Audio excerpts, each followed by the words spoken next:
So nakita natin ito sa harap ng Our Lady of Sorrows. Ayan. So may piyaya siya, ang ganda dito. Fresh niluluto.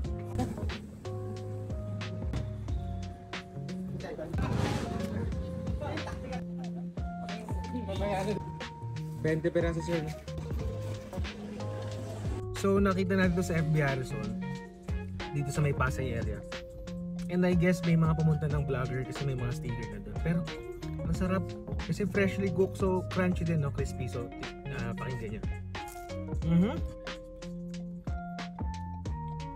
So ito, this is the plain chocolate tawag nila. ₱7 each. So hindi ganun kalaki yan yung size, pero yung isa ₱8, ube naman. Hindi kasi mahilig sa ube, kaya ito lahat binili ko, 20 pieces. Akala ko dati kasi may ganito sa FEU, sa may Moraita area. So puro ganito, kaya tinikman ko talaga. So before kasi, nung college ako way back, tinitikman ko to, lagi ko binibili to as merienda. ₱10 pa nga, pero ito ₱7. Pero mas maliit naman yung size niya compared dun sa binibili namin sa Moraita.